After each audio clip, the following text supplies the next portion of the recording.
Spurscast with your host, Paul Garcia. And welcome back to another episode of the Spurscast. On today's episode, I will be going solo, answering some fan questions sent in via Twitter. And I'm going to be discussing some potential free agents, Fred VanVleet of the Toronto Raptors and Austin Reaves of the Los Angeles Lakers, and also a player under contract in Jaylen Brown of the Boston Celtics. So let's go ahead and go right into this episode. This is going to be an episode where I'm glad if you're listening on audio, that's great. But also, I think on visual, it would help out if you watch the video on YouTube, on our Project Spurs Network YouTube, just because there's going to be a lot of stats, a lot of financial information in here. I will, of course, present it here in audio format, but it's just easier on the eyes if you see a lot of what I've laid out here by doing some research over the last few days for these three questions. So I thank you all, those of you that sent these questions in. And again, if you want to send some questions to me over the off season, I will answer those questions over on my Twitter page at Paul Garcia NBA. And if it's a really big financial question, I'll go ahead and take some time to research and dig into it and then present it here on the Spurscast if it's an answer that I think that a broad audience would like to hear. So let's go to begin with this first question. This was sent in via Twitter. This was from at Port2 Wolves. Their question was, how much is VanVleet projected to get? Fred VanVleet of the Toronto Raptors. I feel like he'd be a perfect fit. So first, let's look at the salary info for Fred VanVleet. So he does have a player option coming up this offseason. So he has until June 15th to make that decision on a $22.8 million player option. So if he declines the player option, then yes, he becomes an unrestricted free agent. If he exercises the player option, then he does stay on the Raptors for one more year. The next year, he would be a unrestricted free agent. So he is expected to decline this to try to seek more money in the offseason from either the Raptors or another team. So the first question is, what is the max that he can receive? Right now, I don't think he's going to get this max, but let's just talk about what is the max. The most he can get in a deal is $40.2 million. Again, we don't see him being a player who's going to get a max salary. But let's look at his past in terms of finances and where did he say no to from the Raptors. So according to Bobby Marks of ESPN, this past season, the Raptors did offer VanVleet a 4-year extension of 4 years for $114 million in the past season. And that would have been an average amount of $28.5 million. Now, this coming summer, that would have kicked off in year one of that extension at $25.5 million. So we could see two ways for VanVleet, his thought process here.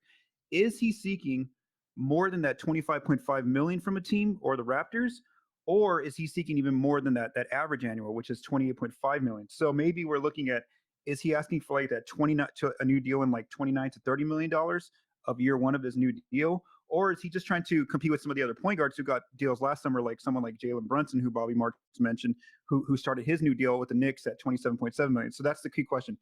I would say, what is he seeking? To answer your question, what is he projected to get? I think what he's seeking is about 28 to like 30 million. Somewhere in that range is where he's either looking for the Raptors to offer him that kind of deal or another team. Now, let's just say that the Spurs did want to sign Fred VanVleet. And again, I'm not reporting that there's any connection. There's been no reporting that the Spurs have any interest in him. But let's just say they did want to pursue him in free agency, and they do end up signing him to a deal that starts in the $29 million average range. What would happen is the Spurs could still have a lot of flexibility next summer in 2024 to still add another key player, where they'd have $35.4 million in cap space, again, to either pursue a free agent next summer or even to trade for a player in this coming season. And that is with considering, let's say, that Devin Vassell signs an extension at $25 million. So again, financially, the Spurs would still have a lot of flexibility going forward with VanVleet on the team. Now, who is VanVleet, and is he a good fit for the Spurs? Like your question asked, you feel like he would be a perfect fit. So he is a one-time All-Star. He didn't make the All-Star team this past year, but he did make it in 2022, 21-22 season. This season, he had a bit of a decline in some areas. So he averaged 19.3 points per game, 4.1 rebounds, 7.2 assists to 2 turnovers. So he's able to move the ball there for you. 1.8 assists. Not 1.8 assists, 1.8 steals. Where we do see that he had a decline was on his twos. He only made 46% of his twos. So again, that's a troubling number there, showing that he's not, he's not finishing very well at the rim or on if he's taking mid-rangers. It's an inefficient number. You would like to see a lot of players, over 50% from two. His 3-point percentage was barely there at 34%, so he barely made the mark, being over 33%. And then his free throw shooting is good, 90% on free throws. So if he signed a 4-year deal with the Spurs, this would take he would be starting at the age of 29 all the way to the age of 33 before that deal runs out. So we would see him start to exit his prime years on this deal toward the latter half of that deal. And then also we do want to consider his height, that he is a 6'1" point. And he's good defense. He really puts a lot out there defensively, but again, he's always going to have that size disadvantage, and some teams may start to, when they're playing against the Spurs, they may try to target him, those kind of things. And so my question is, going forward, how far do the Spurs go with this squad? So again, let's say you have a foundation of Fred VanVleet, Victor Wembanyama, Jeremy Sohan, and Devin Vassell. Those are your key 4 players. You could even throw Keldon Johnson there as well, but again, I don't know. Let's just say Keldon's on that squad too still. So I'd still say, in a typical season, I would say this is like a 7 to like play-in range team. But because of how much the West is like so close, we saw that teams were like in the 4 or 3 seed were pretty close to like the play-in range. Because if it's another kind of year like this past year, then I feel like they could be in there like 5 to like play-in range kind of area, just because if the West is so compacted together like they were this season, it's not like your typical seasons where there's like those top 1 to like 5 teams and then everybody else below is kind of like juggling for positioning. This year they were pretty close, pretty much everyone. So again, that'd be a good competitive team. And again, the good thing is there would be some flexibility for you, because you'd have next summer to still chase a free agent or try to trade for a player on this squad. So I don't know if the Spurs, though, VanVleet's that player that they would want to invest in right off the bat, and adding Victor Wembanyama. So I'm not sure if they would explore elsewhere in terms of just going right out and try to pursue him. So again, if they want to try to win immediately and put a real competitive team on the floor, then yeah, maybe they do that real fast. But again, over the overall course of his deal, I don't know if he's going to be that player for San Antonio to kind of move the needle and get them back there. I don't see them going to title contention with VanVleet as that player that they're adding for this group. All right, so thank you at Poor2 Wolves for sending in that question. Our next question comes from at AKFort44. Their question was, what would Jaylen Brown to the Spurs look like? That seems like a quality match. Would Brown for Keldon and McDermott and at first move the needle? The nice part for Boston is that you don't have to take back full salary, which might lead to more flexibility. Okay, so there's a lot of information to go through here, and I do want to talk about the Supermax first before even answering this question, because I feel like that's going to kind of answer a lot of our questions already just off the bat. So let's first go into the salary portion. So Jaylen Brown is under contract next season with the Celtics for $31.8 million. Now, because he made he's made 2 All-Star teams and he made the All-NBA team, the second team this current year, he is now Supermax eligible. So what that means is that starting from July to October, basically the first game before the regular season, the Celtics have the opportunity to sign him to a 5-year extension worth $295 million, which averages out to $59 million per year. With Boston only, because again, they want to try to retain him since he was the player that they drafted. And that begins with next year with a $49.2 million cap hit, which is 35% of the cap in year 1 of the extension. So basically, the way to explain what the bonuses of making a Supermax means compared to just being a normal All-Star or normal All-NBA player and just trying to get a max, because Jaylen Brown's only going to have 7 to 9 years of experience in the league. The most the Celtics or any team could usually offer him is just 30% of the cap, which is about $42.2 million next year. But because he's Supermax eligible by making multiple All-Stars and an All-NBA team, he can actually get paid like a veteran who's been playing 10 plus years in the league. So that's 35% of the cap. So that's already a difference. Let's just say in free agency next year, that's a difference of $7 million off the bat, from 42.2, what he normally get, compared to now 49.2 as a Supermax eligible player. So if he does sign the Supermax, then this question is pretty much over, because he can't be traded for 1 year from the signing date. So let's say he signs in July, then he can't be traded until next July. Or let's say he signs in October, he can't be traded until next October. So again, if he ends up signing the Supermax, I think that, yeah, Boston has interest in keeping him on the team for the future. Maybe not all 5 years. Maybe after like 2 or 3 years, they do look at maybe trying to trade him if it's not working out. Just my opinion, I do think because of how they've battled back, and I am recording this on a Monday afternoon, and they are going to play Game 7 against the Heat tonight. I do think they are going to end up just offering him that Supermax. I mean, I don't think there's a free agent out there or a player they can trade for that's going to bring them the quality of production that Jaylen Brown does, that's going to keep them as a title contender. I just don't see any player out there that's going to replace what Brown does for them. Having Brown and Jason Tatum alongside each other has just been a really good team for this group. Now, they haven't won a title yet, but again, we don't know what's going to happen tonight. Maybe they go all the way back to the NBA Finals and end up being a back-to-back Finals team. So again, I personally think that they're going to offer him that Supermax. He's going to sign it, and then this question's over. But let's say that doesn't happen. Let's say that the Celtics don't want to offer him all of that money, because we know that, in this new CBA, there are going to be penalties for teams that are above the second luxury tax area apron. So if there's no supermax, then next summer he would enter free agency with where a team could offer him a max of $42.2 million in cap space, which is 30% of the cap.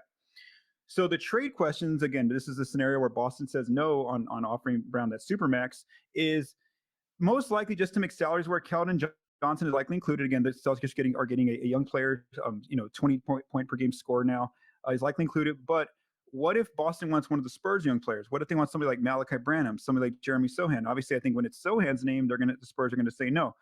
But if it's Branham, do the Spurs, how much do the Spurs think about this, or do they immediately say no? Also, the question is how many draft picks would the Celtics want? We saw Rudy Gobert go get traded to Minnesota for four first round picks recently in the last 2 years. And so, what if how many draft picks are the Spurs going to ask for? Are they going to ask for four and Keldon and Branham? That's the question, I think. So I think there's two questions for both franchises. The question for Boston is, do the Spurs have a player or players they're willing to trade to Boston that keeps Boston in title contention? Because again, if you're going from Jaylen Brown to Keldon Johnson, again, I don't think Boston's no longer a title contender. But is there a young player that the Celtics want that the Spurs aren't willing to part with? I think that's one of the key questions. Do the Spurs have those players on their roster that can keep the Celtics as a title contender? And the question for San Antonio is, when do the Spurs say no when Boston asks for young prospects? So again, who's that young draft pick that the Spurs recently added that the Spurs say no, this deal's over? Like, is it Sohan? Is it Malachi Branham? Those kind of questions come to mind. And then also, how many draft picks is too much? So we know that the Spurs, they have all those draft assets they've made over the last few years in terms of their rebuilding. But now that they have Wembanyama, that question's been answered in terms of who's their foundational piece. But do they want to give away all those future assets to bring in Jaylen Brown when they could still use those in future trades or to add some young players? So I think those are the two questions for these franchises. My take, if Boston wants to be a title contender, I just don't think that they would look at the Spurs as a team to keep them there in terms of them losing Brown. So I don't know if they want to rebuild, while trying to stay competitive, then yes, I think the Spurs are a good match for them because they can get all those future draft picks from San Antonio while getting a young established player in Keldon Johnson who's up and coming. Now, let's just say that a hypothetical trade happened. So again, I don't know the pieces in it, but I just know the foundation is probably going to be like Keldon to Boston with some draft picks and then Brown to San Antonio. The Spurs could still have a lot of flexibility next summer where they could still have $40 million in cap space in 2024 with Vassell and a $25 million extension. So this team could have a foundation of Jaylen Brown, Devin Vassell, Victor Wembanyama, and then Jeremy Sohan. And you're also being able to add in free agency next summer with $40 million in cap space. You can add an impact player, or you can even trade for a player as well. So again, I think that in terms of going straight into being a title contender, this helps you way more if you're able to add a player like Jaylen Brown. So what are Brown's stats? Who is he as a player? He is a two-time All-Star, like I mentioned. He made the second-team All-NBA for the first time this past season. He's averaging 26.6 points this year, 6.9 rebounds, 3.5 assists, 2.9 turnovers, and then 1.1 steals. He's shot great from two-point range, finishes well at the rim, 58% on twos, 34% on threes, and then 77% on free throws. He's 6'6", and then if he signed the Supermax to Boston, then he's under contract with them from age of 26 to 31. If he were to get traded to the Spurs and then sign a extension with San Antonio, that would he would be 26 to 30 on year 4 on a 4-year deal, and so he's still in the prime of his career. So again, how good are the Spurs with Brown and Wemby together? I think that they would be really good. I think that now we're talking about a top 4 West team because you're adding an established All-Star, established All-NBA level player while giving Wemby 4 years to grow alongside that player. Not only Wemby, but Devin Vassell and also Jeremy Sohan. Again, I think that becomes more if you're San Antonio, you're trying to get straight back to the title contention. That's a deal where that really helps you get there faster because you're getting an established player in Jaylen Brown who doesn't have. I know he has some liabilities on offense, but he's just an established player who's really helped Boston. I mean, and we've seen like again, they got to the NBA Finals last year with Boston, with Brown and Tatum, and then this year they're going into Game 7, forcing that, and if they win, they can end up going back to the finals back-to-back years. So I know that's a long-winded answer, but again, I just think that because of what this day where Boston did battle back and at least force Game 7, I think that they are going to end up giving Brown that extension. And maybe if they need to trade him down the road, they have 5 years to look at that trade. And again, he's still going to be in all 5 years of that deal. He's still going to be in the prime of his career. So I don't think he's ever going to be a negative player on that deal for a team that wants to trade for him. So maybe in the future, if Brown ends up signing that extension with Boston, maybe down the road, if Boston has some issues the next 2 or 3 years, then maybe San Antonio could still look at try to trade for him when he's still in the prime of his career again, that age range of 26 to 30. So that's answering the question. Thank you for sending that in regarding Jaylen Brown. All right, and the next topic is not really a question; it's more hypothetical that I've seen.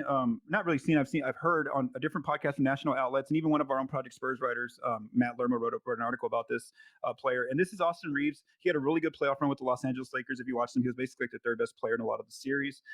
And just a lot of different national outlets. I know just Bill Simmons comes to mind. Have just offered the Spurs as one of those teams with cap space. So there's been no substantial reporting that says the Spurs are going to target Austin Reaves this offseason, but they fall into that group of teams with cap space like the Rockets and some other teams that could try to send an offer sheet to Reaves in restricted free agency and try to pry him away from the Los Angeles Lakers, because we see that when I get into the stats, how he's a young player who's really developing, and who knows how much better he can be with more opportunity when he's not behind LeBron James and Anthony Davis. So again, that's kind of where this topic comes into question of Austin Reaves. So let's first get into the salary info, and there is a lot here because of one of the specific NBA rules regarding Austin Reaves. So he is only a restricted free agent for a $2.2 million qualifying offer with the Lakers. And for the Lakers, they have they have some routes here that they have to take. Because he's only been with them for 2 years, he has what's called early bird rights. Now that means that they can only sign him to a max deal of 4 years, $53 million, which is about $13.3 million average annual, unless they will open up cap space, which would require them to let go multiple free agents that they have, like D'Angelo Russell, Rui Hachimura, a few others. So they would have to, if they wanted to give Reaves just them sign him outright, they would have to, again, either offer him that 4 years, $53 million, which I think he's going to get more in the open market at $13 million, or they would have to open cap space, let free agents go, and then use that cap space to get a number that he would want. Now, what if teams send an offer sheet? If the teams like the Spurs or the Rockets or somebody else send an offer sheet to Reaves, then a rule comes into place called the Arenas rule. And I want to give credit to Bobby Marks of ESPN. He had a lot of info on this and really explained it very well if you read his work. The Arenas rule kicks into place. So what this does is this gives a team like the Lakers, who only had early bird rights on Reaves, the ability to match any offer sheet that Reaves gets. So outside teams can offer Reaves still a big deal. His max in year one would be $33.5 million, but they can't offer those first 2 years at that level. They can only offer him 105% of the average salary. So basically, let's just say the Spurs send Reaves a 4-year offer sheet, and they want to do it at $80 million. So that's basically $20 million per season for Reaves. The way this will work, and again, this is according to Bobby Marks, is year one of the deal, it's he gets a low number, $11.4 million. Then year two, it's $11.9 million. Then in years 3 and 4 is when you make up that difference and you backload the contract. So in year 3, he ends up getting $28.4 million. And then in year 4, he ends up getting $28.4 million, which when you put it all together, it makes it an $80 million deal. Now, that's the number that has been floated by different outlets, is that $20 million is what probably we're going to see Reaves get in the offseason from either the Lakers or another team. So that's why I that number's there being used. And so, again, that's how the Spurs or any other team with cap space can't get involved here, is they can really put pressure on the Lakers and saying, we're going to offer them, this offer sheet, and are you willing to match? And I think that here's the big questions that come into mind is, what number makes the Lakers say no? Is it $20 million per year for Reaves? Is it 25? Is it 28? Where does the team get to that makes the Lakers hesitant to say, we want to match this? Because like I mentioned, they have those the new CBA does have those penalties for teams that go above the second luxury tax apron. Also, this might get easier for outside teams like the Spurs if they want to get Reaves. If the Lakers decide that they want to add a third star like Kyrie Irving, again, if they want to add Kyrie or another star, then they would either have to create cap space to sign him outright, which means letting Reaves and multiple free agents go and also making some trades, or they would have to try to do a sign and trade package with the Dallas Mavericks or whatever other team that player is going to the Lakers. So again, and that's probably saying bye to Reaves if you're the Lakers. So again, if the Lakers pursue another player with more star quality like Kyrie Irving, then I think that that makes that question easier of prying away Reaves from the Lakers. But if they don't, then that the next question is, where do the Lakers say no in those negotiations of matching an offer sheet? And we got to remember too that it's a shorter window. It went from I think 48 hours in the new CBA to now 24 hours, where the Lakers would have to say yes or no on whether or not they're going to match the offer sheet. And then let's just say that the Spurs were to send an offer sheet to Reaves. The Lakers say no, they don't match it, and he ends up being on the Spurs. then my question is, how does that impact Keldon Johnson? Because we know that Reaves is more so like a 2, and Keldon kind of plays that 2-3 range. You're still going to keep Vassell, so he's going to play, your 2 or 3 as well there on the wing. And so I would say, do the Spurs still, they don't have to trade Keldon, but do they still try to move him so that way they have more opportunity for Reaves? Or do they just throw out a lineup where like Reaves runs the point? Because we saw in the playoffs that Reaves can run a lot of pick and roll. He was a very efficient player doing that for the Lakers against all 3 of their Western Conference opponents in the playoffs. And so maybe the Spurs just throw out like, not a traditional point guard lineup where they have like Reaves, Devin Vassell, Keldon, Sohan, and Wemby. So again, there's all sorts of flexibility the Spurs can have when you add a player like Reaves.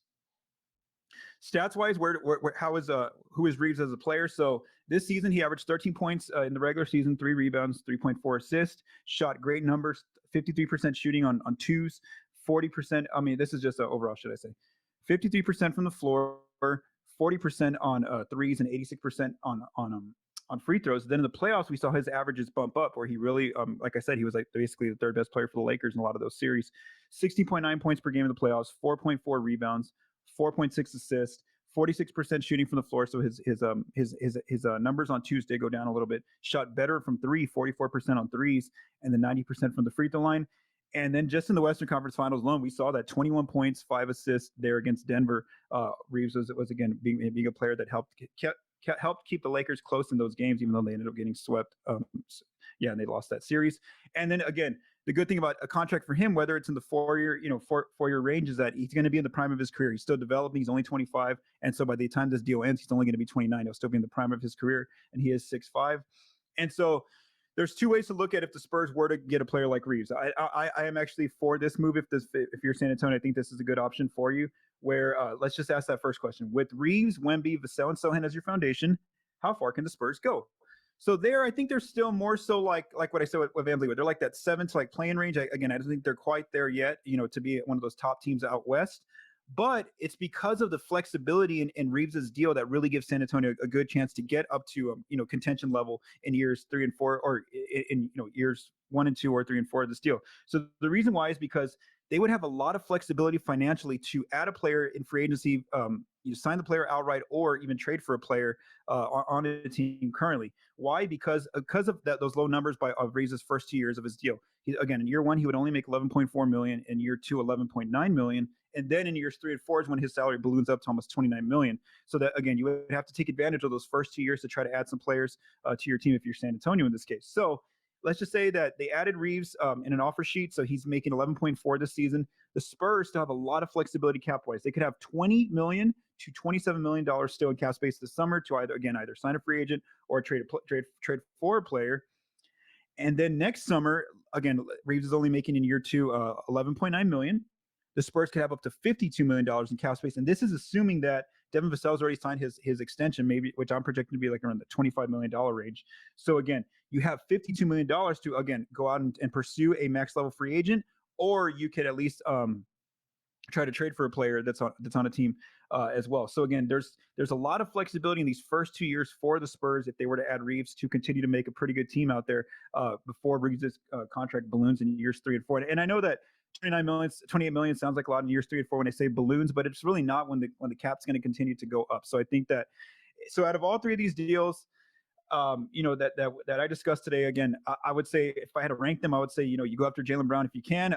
I don't think that's going to happen just because I think Boston's going to offer him the Supermax. Number 2, I'd say yes, I think Reaves is a good a choice to pursue in terms of free agency if the Spurs can pry him away from the Lakers because he's young. He's showing too. I think one thing to give credit to Reaves is that he showed on the biggest stage in the playoffs that he can be an impactful player, and I think that's a key takeaway is that we really saw in the playoffs that he really came through.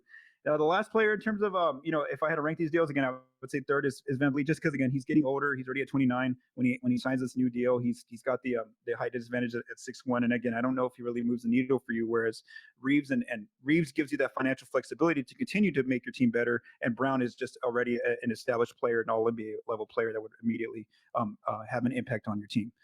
So again, those are just my thoughts on this episode. It wasn't actually it ended up being pretty long here, just me talking anyway.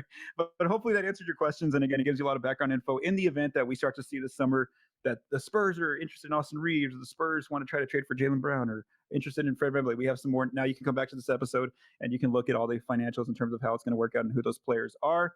So to close this episode out, I want to say thank you all for listening to this episode. If you would like me to answer a question during the off season, please send your questions to @PaulGarciaNBA on Twitter.